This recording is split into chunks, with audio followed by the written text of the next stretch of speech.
What's up, everybody? Brant Phillips with Real Estate Fundamentals, and today I want to talk about equity participation mortgages. So what we're going to be doing today is talking about a few things.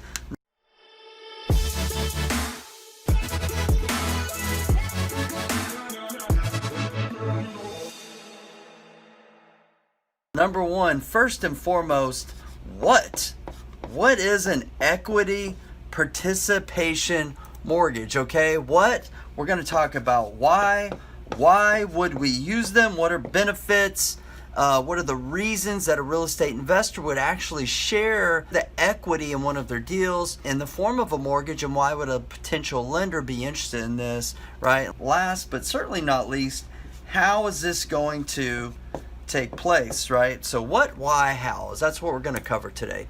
So what is an equity participation mortgage? So if I were to define it, which I will do, it's a loan, it's a mortgage, it's a loan, a deed of trust, whatever. It's sometimes a group of them in which two or more persons have fractional equitable interest.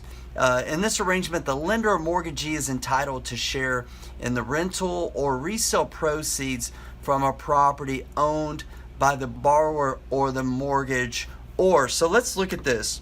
So if I were to visually show it to you, so let's say that we had a pie chart of equity, right? So this represents our equity.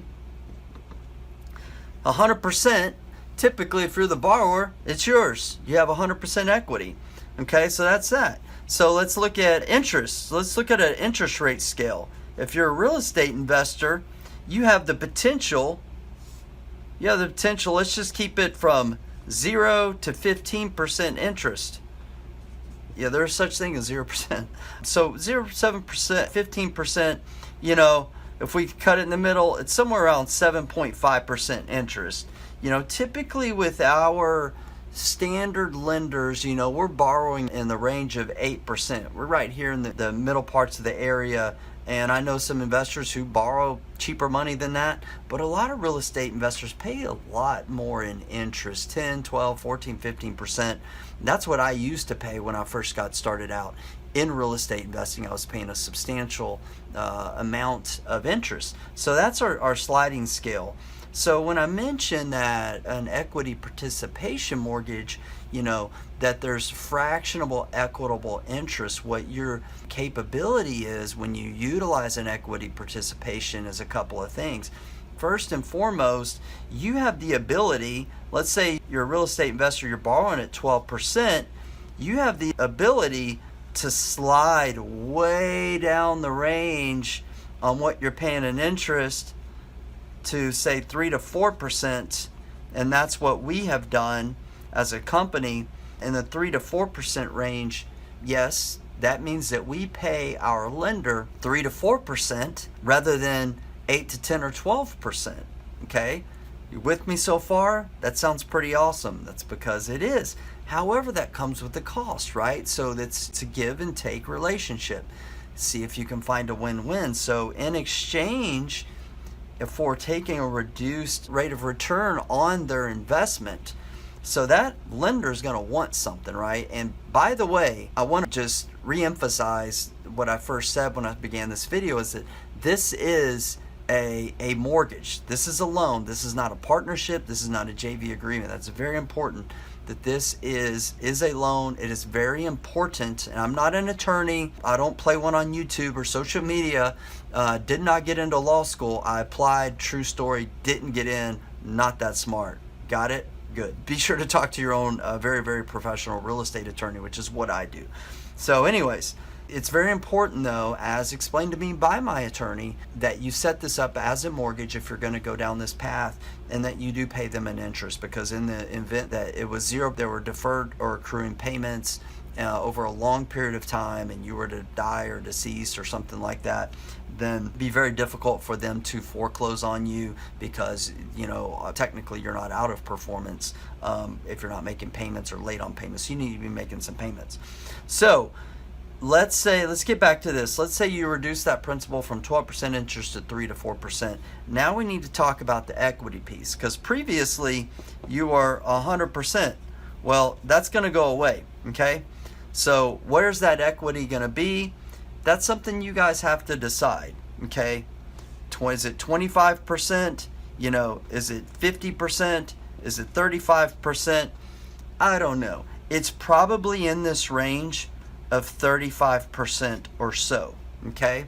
Are you with me? So you as a borrower, you're getting a much lower interest rate, right, which helps your cash flow, but what you're giving up is some equity on the backside of the deal. Okay, so let's talk, so that's the what. So let's talk about the why.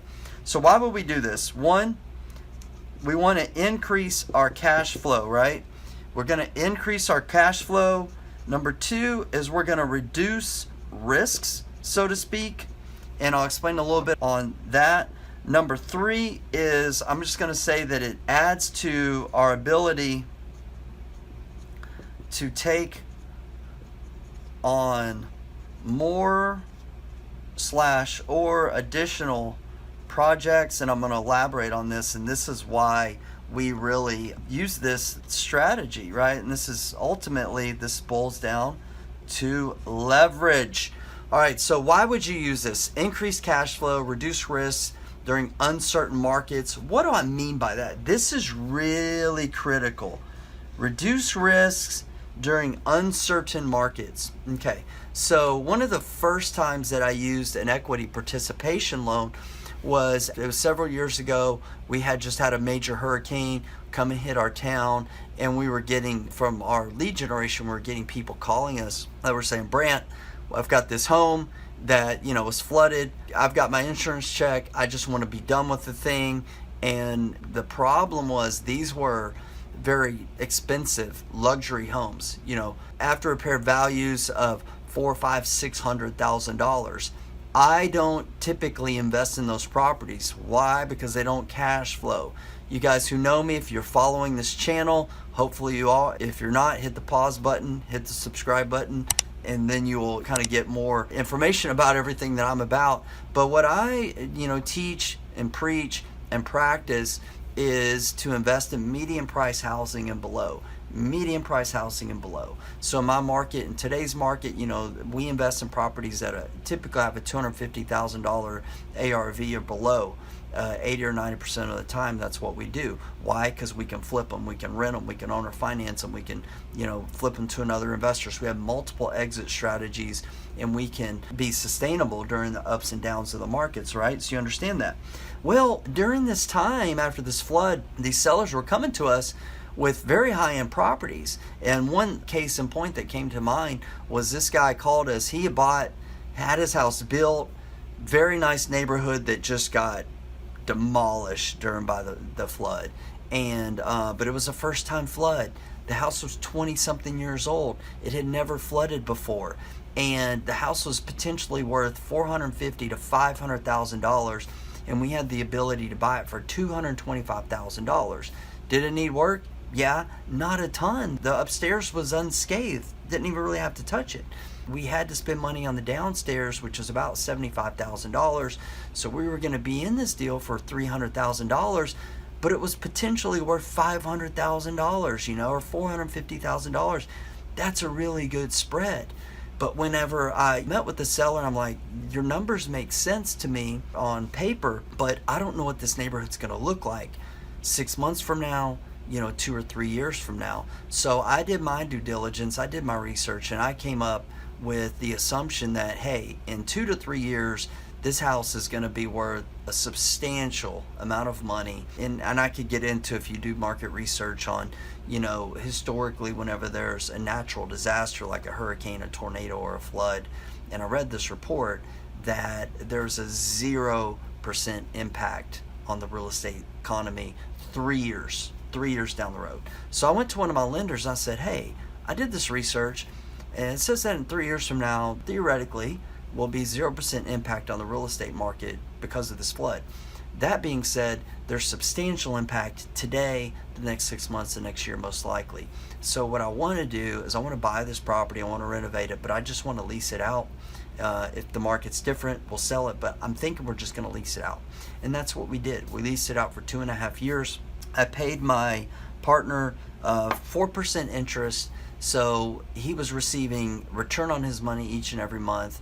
I, in exchange, was able to cash flow the property, not putting my business in jeopardy. And when we came to sell the property, he got his 35% equity and I kept the rest, right? So that was truly a win-win scenario. So there may be risks like that. There may be risks on, maybe it's a new construction project. Maybe it is some luxury housing. Maybe it's something that's outside of the blue collar investment model. Maybe it's not. You can use this in that model too. We just don't do that, but it doesn't mean that you can't. What my experience has been is we've done this on like some new construction projects that typically have a longer hold time, theoretically have a higher risk. So those are some of the reasons why you would use it. So let's talk about how.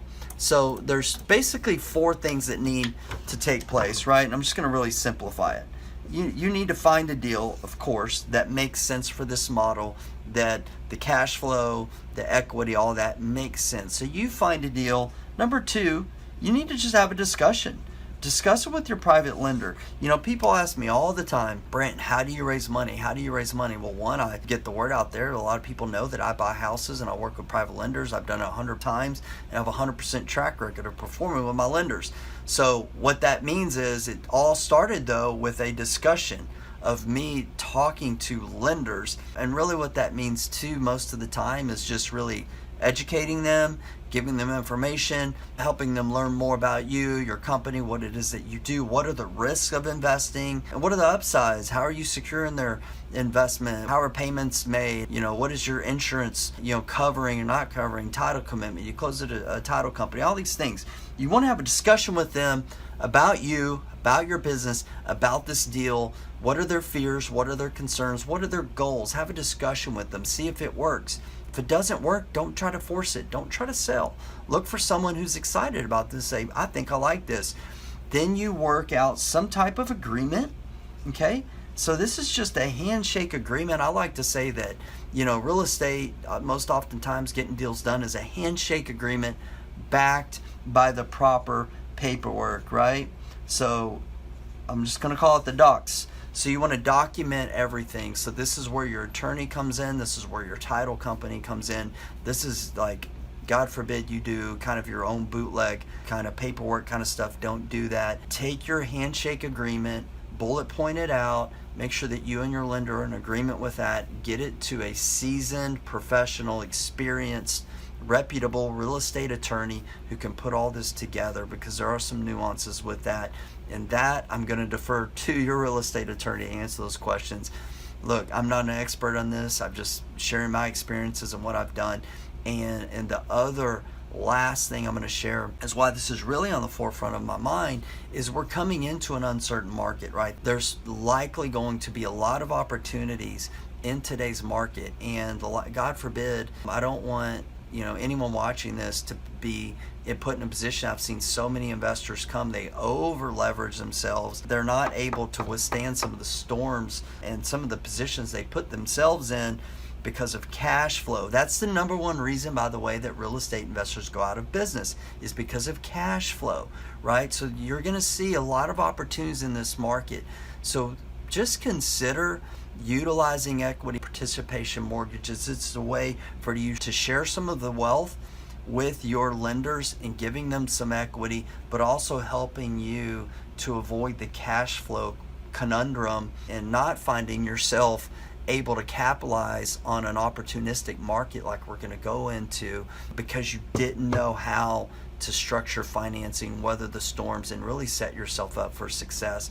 Because if you go out in today's market and you overextend yourself and you can't withstand the cash flow storms, and you lose your properties, you go out of business, you're never going to be able to capture and realize. You'll be able to capture your equity, you're just not going to be able to realize it, right? Because you're going to lose it. So consider sharing more, giving more, so that you can actually grow your business even more. So it's all about the more people that you help, and this is certainly a way to help your private lenders. It's going to take some education. It's going to require you having a team, real estate attorneys who are familiar with title companies and things like this.